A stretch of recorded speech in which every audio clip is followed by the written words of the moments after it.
Hey everybody, Angel Arts is here, and welcome to a very special episode of Let's Hang. Today, instead of talking with rising YouTuber, I actually have a special guest here, Michael Robbins. Hi. Hey, Hello. So Mike Robbins actually is a very good friend of mine. We used to work together in our previous job. Yes. Well, my previous job. He's still working at the same job. place.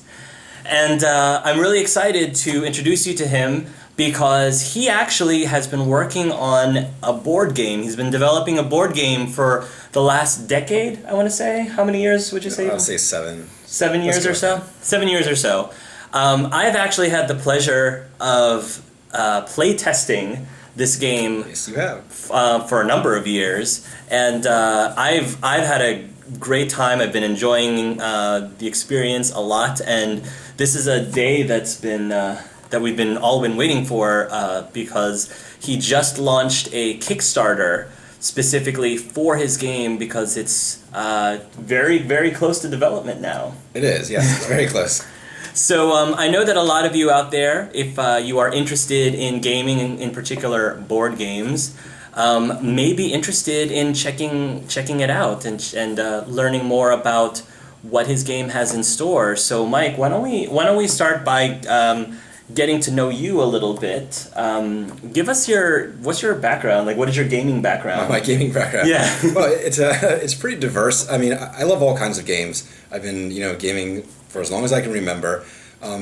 With board games, it really started when I couldn't have the Nintendo that I wanted, and I had to make do with whatever was around. So I would just grab paper and pencil and just start, writing and drawing and making my own Mario levels, and eventually that turned into sort of, board game style. It went from emulating Mario to, trying to make my own versions of Monopoly and other games, and over time that just sort of, I went towards like RPGs on the PC, and they had RPG makers, and I would make my own RPGs, and then eventually to things like Dungeons and Dragons, where I, enjoyed playing so much, I was like, I should really try to just create my own worlds, and so I did, and I would create these whole worlds, and just plan out, continents and cities and all the little details, and run my players through these adventures, and eventually, when I got into tabletop gaming, it just sort of like, it was just like a natural transition because I started thinking, well, why can't I make my own game?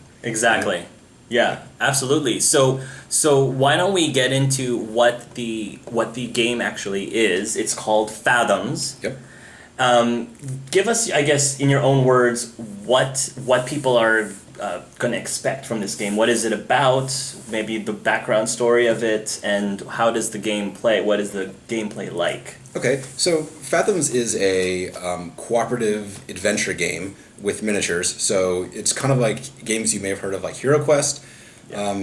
Mutant Chronicles is another one that really inspired me way back. And so the way you play is you each have a character, and you move from room to room to fulfill mission objectives, and you fight monsters along the way. And so it's sort of like I don't want to say watered down version of D&D, but it's it's sort of like a simplified. Let's say it's version. more structured. It's a more structured version of D&D because you have a game master who is controlling the monsters. Yeah, and I call him the Fathom Master. The Fathom Master. Yes. So the FM. The FM. He's a radio station. Many talents. And then up to how many players can play the game? In addition to the Fathom Master, you can have 5 players. You have 5 players, okay. Yep.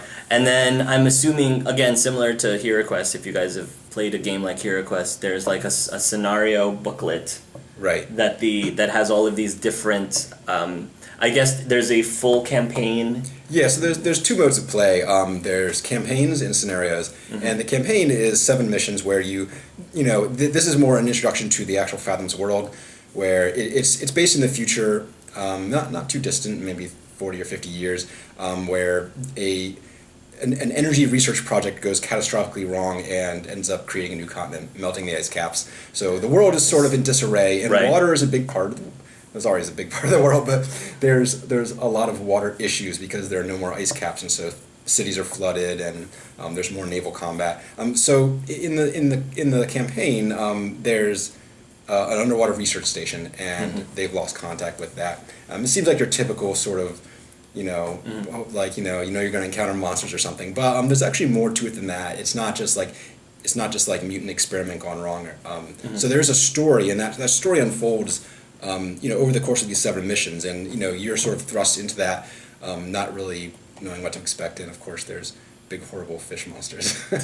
So let's, I guess, get a little bit more in detail of the gameplay itself. So there's different characters that you can choose from, or different factions or businesses. I don't know what you call them. Well, they're just they're part of different corporations. They're different corporations. There's a lot of corporate. The governments have sort of, there's still governments in the Fathoms world, but the corporations have almost as much power. And each corporation has their own distinct abilities, their own strengths and weaknesses.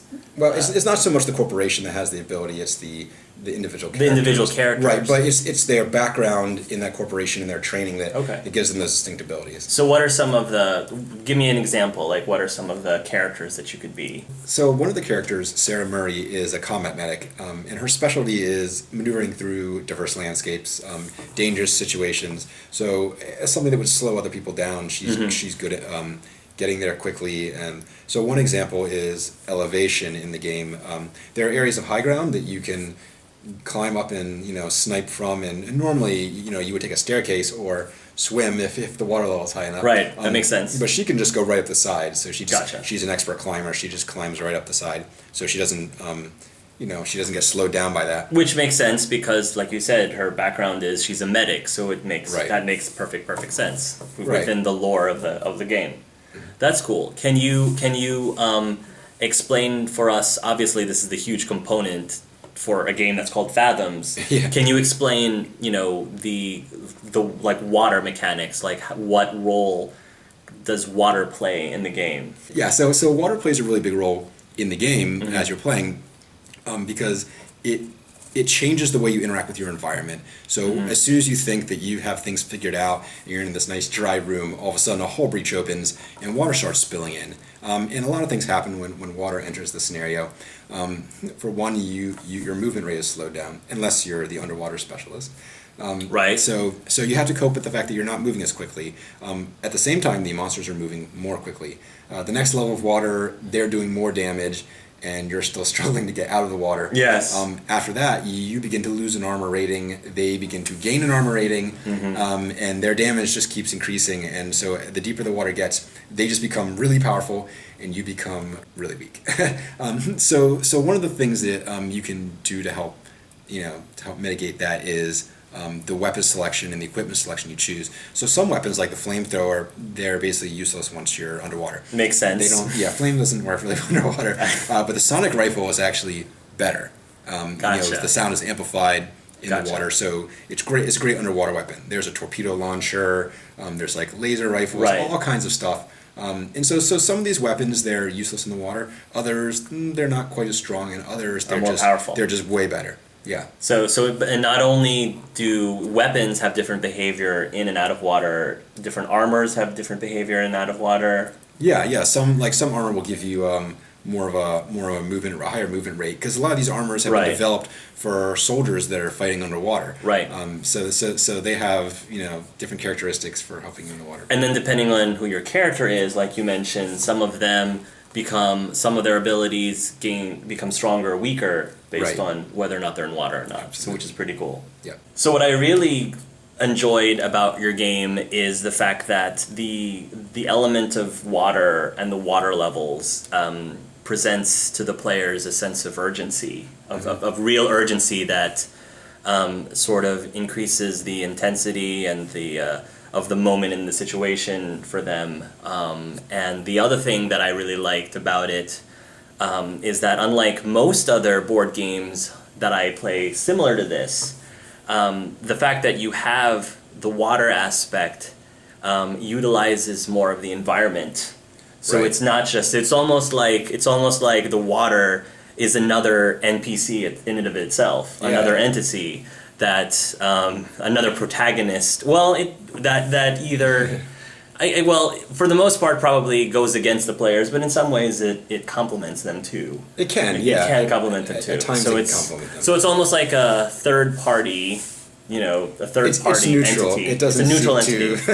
to Yeah. So just the use of environment, especially like you said, if you have a hull breach and then the room's filling up with water and you open the door, of course the water is going to flow into the next room, and that's right. And there's a really cool simple aspect. rules that manage that. It sounds like it would be complex. Yeah. I really tried hard to make a game that could have complexity to it without being burdensome. Exactly. A lot of these games are very rules heavy, and there's nothing wrong with that. And there's a segment of board gamers who want really rules heavy games. But when I was making Fathoms, I really wanted to have broader appeal. Right, having more accessible. Right. But not in a way that makes hardcore gamers bored. It still has to be engaging, and so having water mechanics, it is complex, and at the same time, it's very simple. Yeah. And the implementation, no one playtesting it has ever struggled to handle the water. So. You and I both know what it's like to DM a Dungeons and Dragons campaign, for example. Right. And for me personally, as a dungeon master or a game master, water mechanics, like when you have combat in water, has always been a huge challenge. It's one thing that I always wanted to do. But with the Fathoms, like I think your rule set actually makes it fairly easy to grasp and to understand, especially after the first game. I think after the first game, you kind of get it, or even after the first combat or two, you might kind of get, okay, so this is how this works. Yeah. So that's what I found really cool. So can you tell us a little bit about the leveling system? Because again, similar to like Dungeons and Dragons, these characters can level up over time. They can get new equipment over time. They get experience points. Explain how that works. How that system works. So there are a couple different ways to get experience points. In these games, you're always going to have some players that lag a little bit behind. So there's the primary way to get experience is by killing monsters.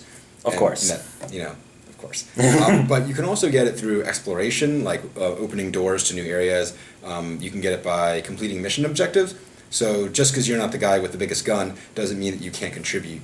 Using computer terminals to do things like drain some of the water or some of the other things you can do with terminals, those can contribute to your experience, as well as completing the overall mission. Gotcha. So players that survive that mission get experience for doing that. So it's not just the biggest and the strongest that are able to progress. There's ways for you to catch up. And what do you spend your experience on? So experience goes towards skills, which your character has their own set of skills that they can buy. They also have equipment. So in the equipment, there's armor, weapons, and items, and those are the four things that you buy. Gotcha.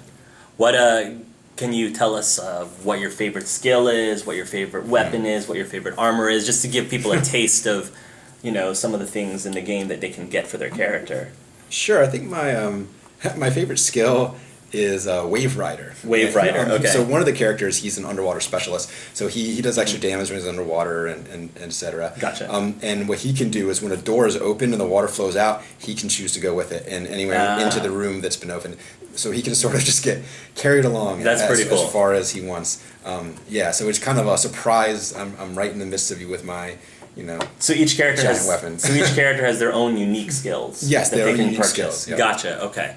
And how about like weapon and armor? Like what's one of your favorite weapons and one of your favorite armors in the game?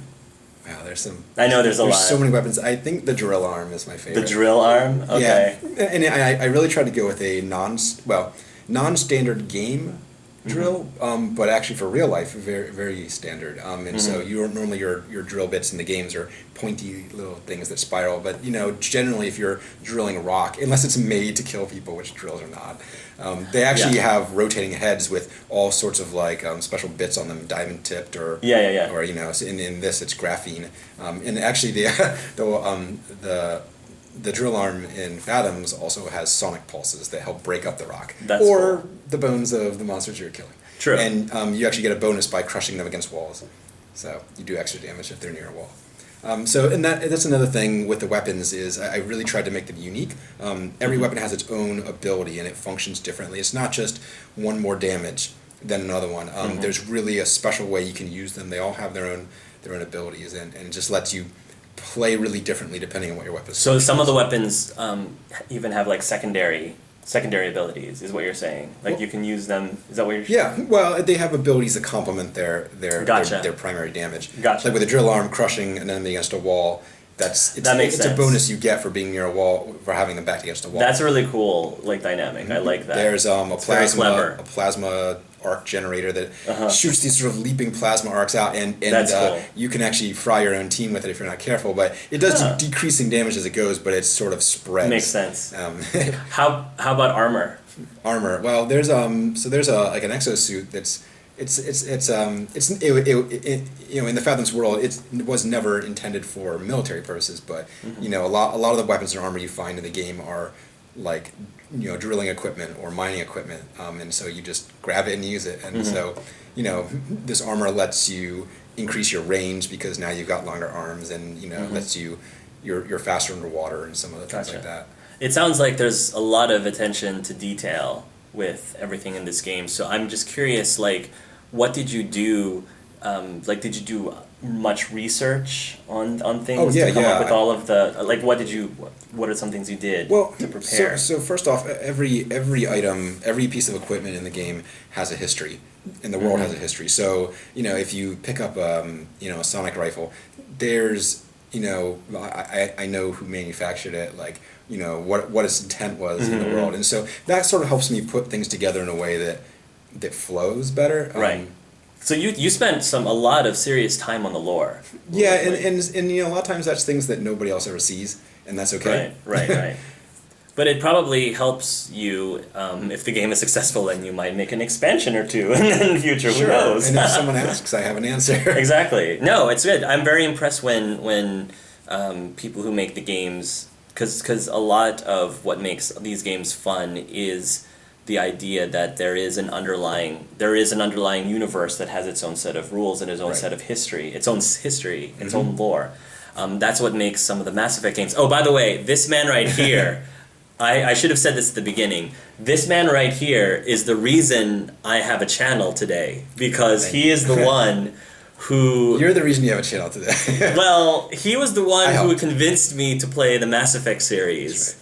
And Mass Effect 3, being the very first game that I decided to Let's Play, you know, I kind of attribute, you know, my Let's Playing hobby to this man right here. So, but anyway, food for thought. So but the reason I went off on that tangent is because that's what makes a lot of the BioWare games like Mass Effect so enjoyable. It's not just the game itself, but the lore. Right. And you know, Mass Effect and Dragon Age, their lores are so rich, and it gives people a lot of things to discuss or talk about, even outside of playing the game. So, I guess my next question is, what are some of the challenges that you ran into while developing this game, and how did you how did you overcome some of those challenges in developing the game?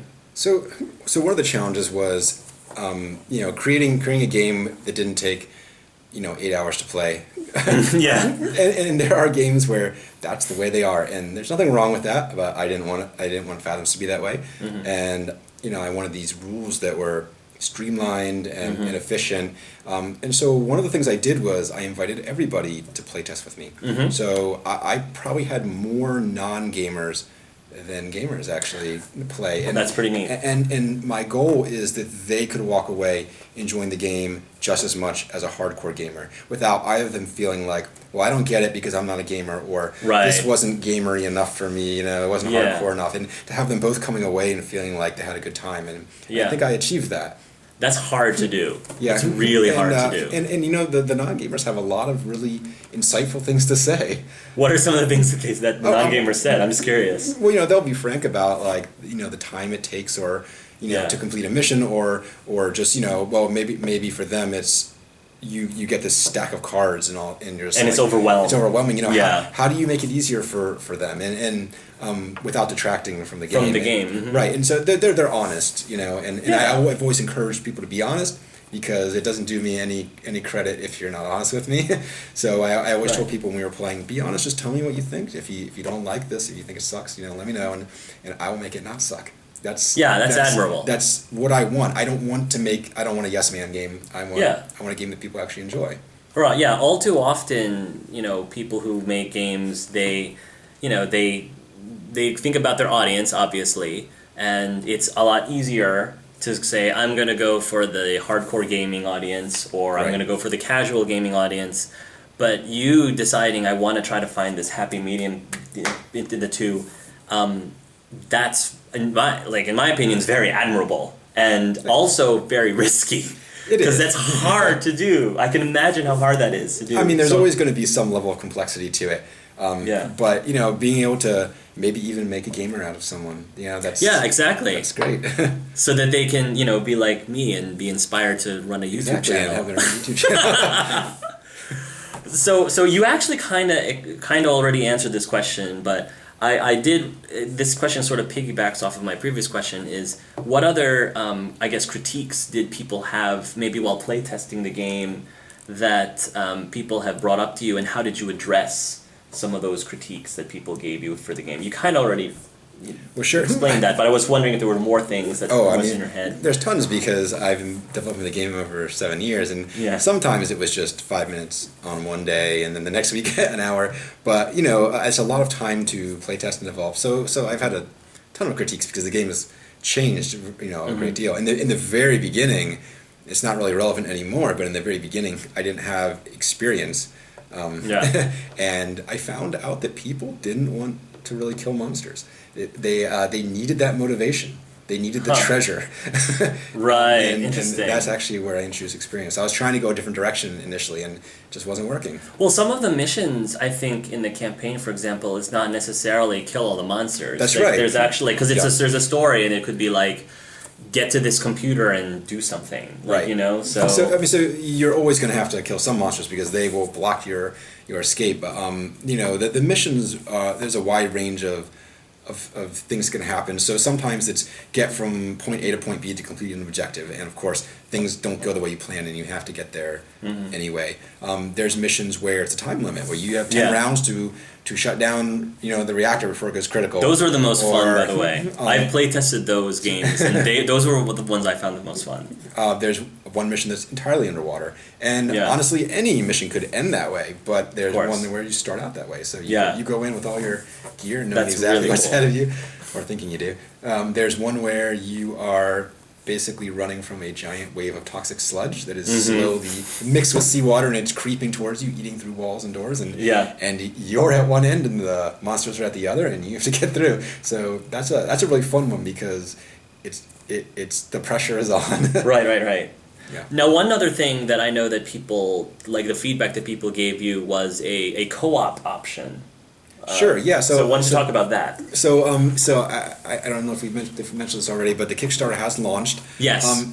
And I had always planned that I wanted a co-op option, and but I hadn't fully, I hadn't worked out all the way I was going to do that yet. When I launched the Kickstarter, right away people started saying, "I want the co-op option. I want the co-op option. I want it now." So I said, okay, if this game funds, there will be a co-op option, and it will not be a stretch goal. It will be part of the game. And I've always tried to respond to the critiques that people have. Yeah. So if someone plays the game and they say, "Man, I'm not so sure about this rule," or "I'm not sure about this," I always take it seriously. I never brush them off. Another example of that is one of the earlier reviews mentioned something about joint attacks, where players are able to combine their attacks, and I didn't have that in the game. I had actually thought about it for a long time, but I didn't have it in there. And they played, and they made it a house rule, and they really thought it was a good rule, and I took that to heart, and I put the rule back in there, and I tweaked it a little, and so now the joint attacks are back in the game. So that's neat. When someone says to me, this is important to me, in this game, I really listen and try to incorporate that.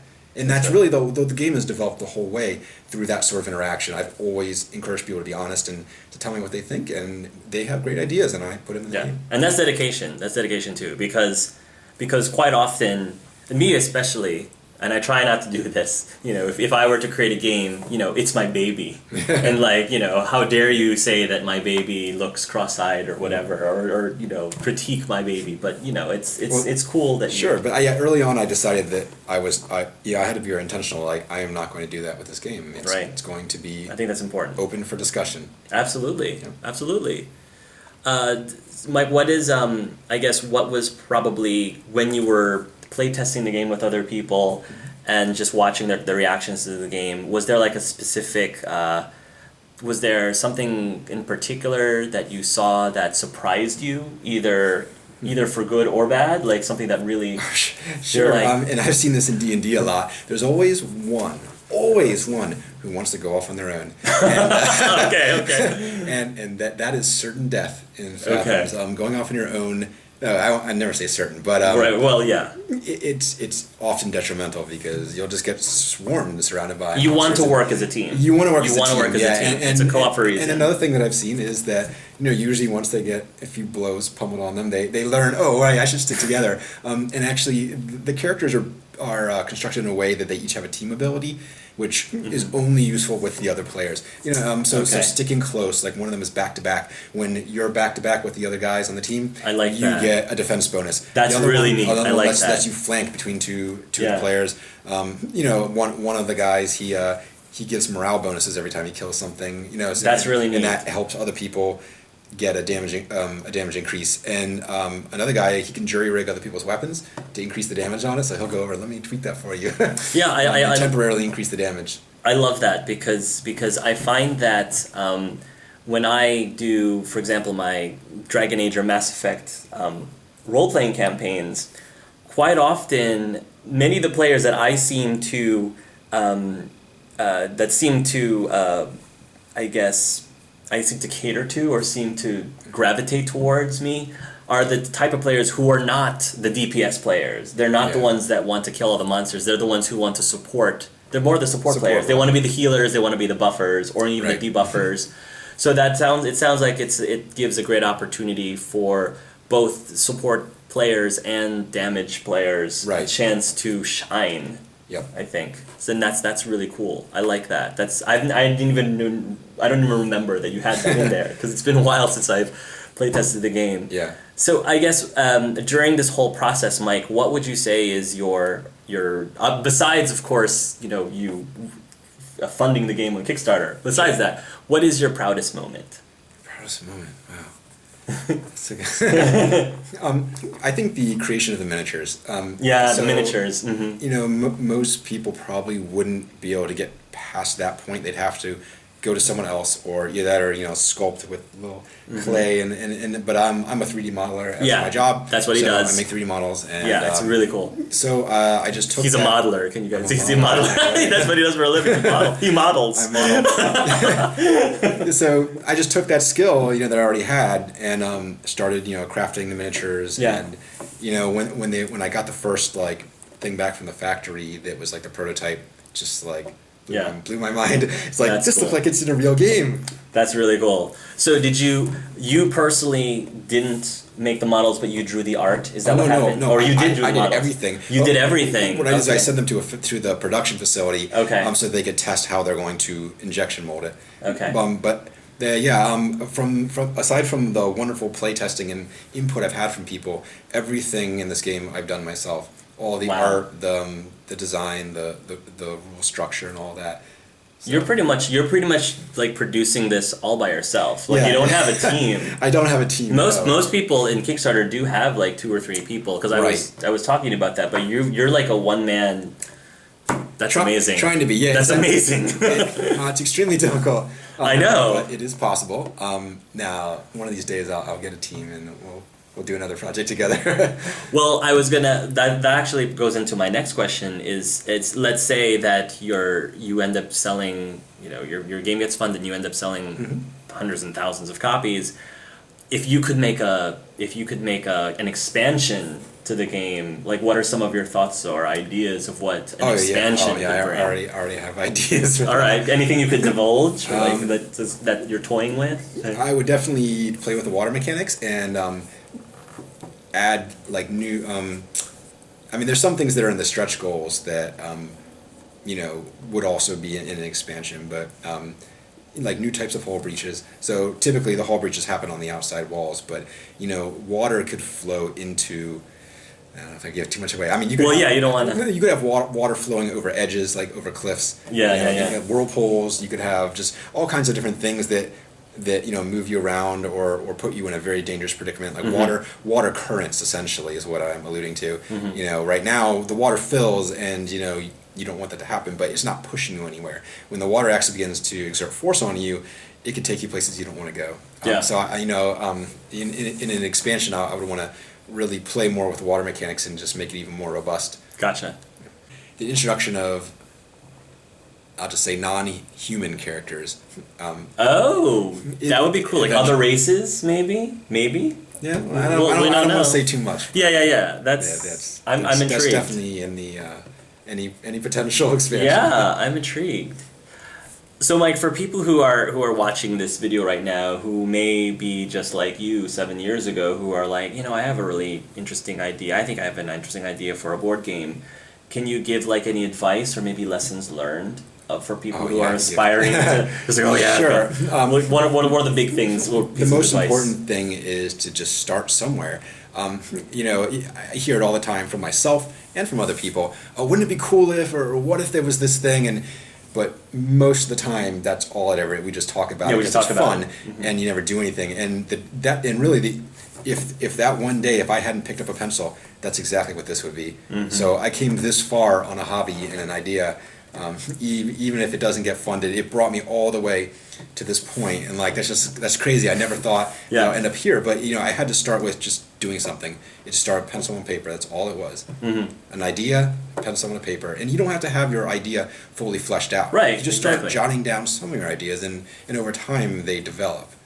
Fathoms wasn't born in a day, years. Exactly. And it's developed over time. Another thing I would say is don't give up. There were a lot of times where 2-3 years in, I'm just like, is this really going anywhere? It's a fun hobby, but maybe I should just focus on other things. And I just somehow I had that determination to no, I'm going to keep going back to this. And actually, there were some key people that told me, no, you've got to keep going. You've got to keep working on this. And so I did, and I'm glad I did. Absolutely. Because it would have been easy to stop. Stopping is the easiest thing ever. You just exactly. Hopefully, the friends of yours that have been playing it, all these years, have given you the encouragement. They have, tons of encouragement. I know. And it's very appreciated too. Yeah, because I've probably play tested at least 3 or 4 times, and we had a blast. Like we had a lot of fun, and we gave Mike a lot of critiques. I think one of the critiques that we gave was it was really challenging. When I remember it being really challenging. Even after I learned the game mechanics, like the monsters, especially the mechanic of them getting stronger. Yeah. When they're in water, and then sometimes they would like multiply. That got really really hectic, and I think you tweak that accordingly. Yeah. I've done a lot of tweaks on the strength of the monsters, the strength of the weapons, and all that. But ultimately, I do want Fathoms to be challenging. Exactly. Especially since you have a Fathom Master. The Fathom Master has his own goals, and he wants to win too. Right. Now, there is an element of facilitating that's there, but it is challenging, and it's meant to be challenging, and he can definitely kill you all. Yes. And it's happened to me many times. Right. Where we just didn't have what it took. But usually. There's sort of this curve that happens where the players start out in a mission and they're casual. I blew a monster away. Oh, I kicked him, into a pit and he died. And then a few more tougher monsters come and they start grouping together more and more until you're like, at the end they're like, okay, they're planning out every move, planning every part of their strategy, because if they don't, they will lose. And so, you're not always playing that way the entire mission, but when you realize that things are getting harder and harder, you start to work as a team more and more. Exactly. To overcome the Fathom Master. And then if you are able to overcome it, it's super rewarding. Yeah. It's super rewarding. Because I've played games like, you've played Pandemic. Have you played Pandemic before? Something like that. Because it's sort of like that, where you start out, of course, you strategize to begin with, but then near the end, when all the the viruses starts multiplying, Yep. the entire table's like, okay, we need to analyze every single step. Exactly. Like if you do this, then you do this. No, wait, you have to do. Yeah, so it gets pretty cool. It gets pretty intense, and but I like to think that that even though there is the element of tactics in there, that it's still accessible, like you said, to the casual gamer. It is, yeah, it's very, very accessible. Awesome. So I've sort of run out of questions, Mike. Is there any last minute things that you want to tell the viewers out there about your game? Any last words about it? Yeah, I just want to reiterate again how different having a water mechanic is from like games like Hero Quest, which I love Hero Quest. Yeah, I loved it too. I mean, if I could relate this to a game, that is similar to it would probably be Hero Quest, and that water mechanic, it gives you an environment that's never the same. Your environment is always changing and challenging you. You 1 minute you're dry, the next you're going for high ground. I don't know if we mentioned that yet. There's high ground in the game, so right. You can escape the water as it's rising to stay out of it. And snipe from the top, but eventually the water's going to come up and get you. Right. And you're doing everything you can to mitigate that. So your strategies always have to adapt. You're constantly adapting because the environment's adapting. It's changing, and the Fathom Master is adapting to you and what you're doing, and he's trying to stop you. And he has things that he can do to make life hard for you. Yeah. And so you think you're good. You're about to go through the door, and then door shuts, locks. Yeah. And now you're trapped in the room, and it's filled with water, and Yeah. you're always having to reevaluate your strategy. And Exactly. I love that. So again, the game is Fathoms. The link down to his Kickstarter is going to be in the description. I'll probably put the link somewhere down here below too, so you can quickly access. There is a video, yes, somewhere there. So then there is a video on his Kickstarter where Mike, kind of goes in depth of the overview of the game, just like he did here. But I think we did a good job of like getting more into the behind the scenes aspect, and also for you to get a chance to know Mike as a person himself, because I'm a big advocate of that. Yeah, he's a and I really appreciate Hark and everything he's doing, and also the very free form interview style where we didn't have a script for this. This is just honestly talking. Exactly. Which you don't see a lot of that. So. Well, I appreciate that. Good. I appreciate that. So please, if you think that this is something that you might be interested in, or if you know other people, if you have other friends that are big, hardcore, or casual board gamers, or might be curious, or just have a thing for water. I mean, there's that too. They have a thing for people. Water's great. Please, send them the link. Support Mike and his game. I definitely am excited to get my copy so he can personally drown well, I was gonna say personally sign it, right. But he personally drown me. That's what I meant. That too. Wow. But please check him out, and if you're interested, I'm sure like him and myself would greatly appreciate any support that you can give. There's some really cool stretch goals there. And so Mike, thank you. It is an honor to know you and to hopefully continue on with this journey with this game with you. Thanks. All right. So until next time, everybody, love yourselves and love each other. See ya.